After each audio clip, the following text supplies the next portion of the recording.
What's going on YouTube? It's your boy Wiz back again with another video, and in this video I'm going to be explaining what made me leave Canon for Sony.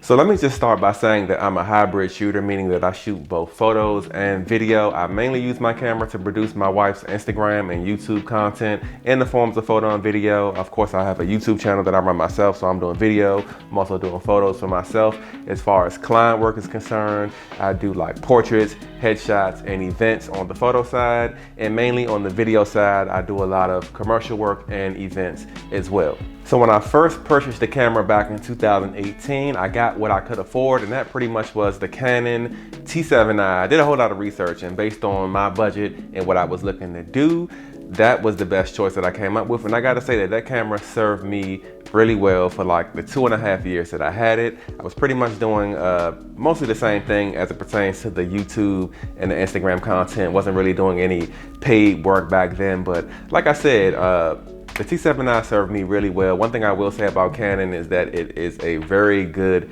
camera to start out with.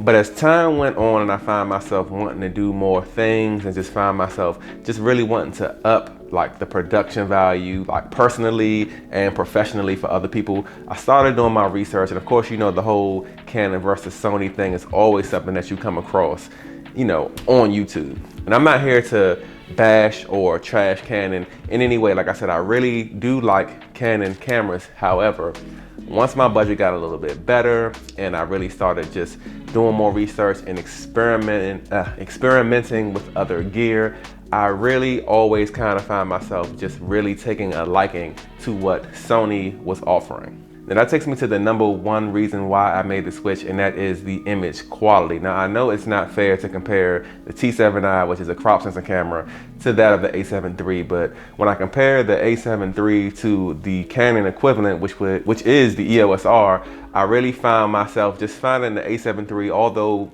being older, as a better value than the EOS R. Now I actually rented the EOS R and I really liked that camera a lot, but what I didn't like is I didn't like the, you know, crop in, the massive crop when you're shooting in 4K. Now, features, you know, on a camera aren't the end all, and don't get me wrong, you can get great content with 1080p, but me personally, like when I'm going to purchase anything, you know, whether it be a camera or even an iPhone, like I like to feel like, you know, my purchase is future-proofed at least for 2 years. Now, I really wasn't too excited with what Canon was offering as it compared to the competition in terms of features. You know, you have other cameras out here, like I said, the A7 III is a little bit older than the EOS R. So, and it seemed like every single other camera manufacturer was just making better features than what Canon was offering, and they didn't even have like some of the basic like features. And like I said, you can't even shoot in 4K 24 uncropped. So I just really wasn't feeling that. As much as I love the EOS R, when I had it for like a week or two, it feels good in your hand. It just, you know, super stupid easy to use like every Canon camera, but really wasn't feeling that 4K crop. And when you compare the image quality to, you know, the A7 III, the EOS R, in my opinion, the 1080p, it looks a little bit muddy in my opinion. And I really don't shoot 1080p on my A7 III much, so I really couldn't even, I never did it like a side-by-side comparison. I really probably can't even really tell you, you know, how good or bad it is, to be honest, because I always shoot in 4K, but the beauty of shooting in 4K full frame is more than likely you're gonna be still exporting your videos in 1080p, but when you record in 4K, you know, that's like 1080p times 4, so you can, you know, punch in if you need to, you can zoom in, and you don't have to worry about losing any quality in your footage. That's not something you can do with the EOS R. So like I said, image quality is a real big thing, and just period, the 4K period is just buttery, it's just buttery sweet, it's good, looks great, you know what I'm saying? So if you probably noticed the jump in image quality, if you're subscribed to my channel in about the last 3 videos, it's because I've been shooting on this camera. So like I said, image quality is a real big thing for me, and the A7 III, it's 2 thumbs up, baby. So the number 2 reason why I switched from Canon to Sony is pretty much, again, to hammer on the features, it was the burst mode in shooting and just the dynamic range of the Sony a7 III. Now, if it's one thing that I hate about Canon cameras, it's the dynamic range. And like I said, I'm mainly shooting for YouTube, Instagram, you know, I'm in the gym, shooting gym stuff. I'm running gun all day long. So I may not have the opportunity to dial in my exposure perfectly, you know what I mean? And I'm doing like a lot of post-processing, a lot of editing for photo and video. So like, if I didn't really get my exposure right, or I overexposed and underexposed, with the Sony, it's like the dynamic range is so good that, like, you know, I can bring back the highlights. I can, you know, have detail in the highlights and the shadows. I find myself like, no matter, even if I messed up my exposure, the dynamic range on this camera is so good that like, I can always just edit it in post, right? And with the Canon, depending on how far you are messed up, you know, you might be able to save it, or you just might have to just, you know, put in whatever clip, or if you messed up on a picture, just try your best. But I always found, especially on a T7i, like I said, I understand it's a crop sensor and this is a full frame, but the dynamic range, even on the EOS R when I rented it, the dynamic range for Canon is really not that good. And, you know, for my style of shooting, like I said, you should get your exposure right if you have time. But for me, I'm like, you know, here, there, I'm in the gym, I'm putting the camera, taking the camera out, putting it back in my bag, doing all this. The dynamic range on this camera really helps a lot. And now the second thing, which I mentioned, was the burst mode. Now, I believe this camera, the a7 III, shoots 10 frames per second, which my T7i only shot like 6. And when I rented the EOS R, I was really disappointed in that, because I think when you have like continuous shooting on, it shoots like 2 to 4 frames per second, which is trash. I remember I was trying to shoot my wife's graduation photos, and she took a photo where she was like blowing the confetti. And if I had this camera, I would have just been able to capture literally every second of her blowing it. When I had the EOS R, it was like chick, chick, chick, chick. I was just like, I missed, like, it took me so many takes and it was getting dark. It took me so many times to try to like capture the right picture, and like the focusing wasn't doing good. And I was just like, yo, this burst mode on this camera sucks. And that's always like something that I always wanted like better out of a camera, because I remember one time I did a wedding with my T7i, and it's like, you know, I'm trying to capture moments, and just the burst mode, like I said, the T7i had like 6.5 frames per second, which isn't that bad, but it was just like slow buffer. So I'm trying to like make sure I don't miss a moment. I'm trying to take pictures and I'm missing shots.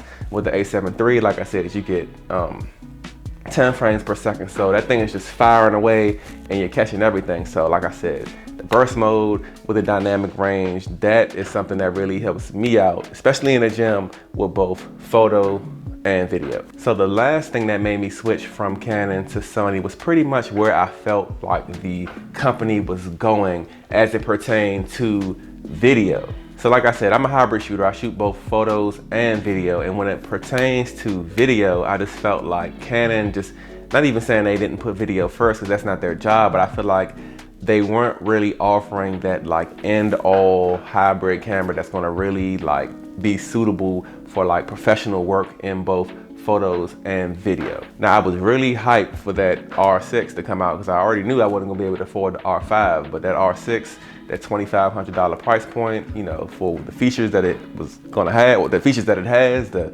4K 60, you know, the burst mode was gonna be what I wanted. You get them Canon colors. I was very hyped for the R6, but when it came out and I found out that it had that overheating problem, it was just like, okay, maybe it might not be that bad, because I'm all about like making it work if it's something that you want, you know, to make work.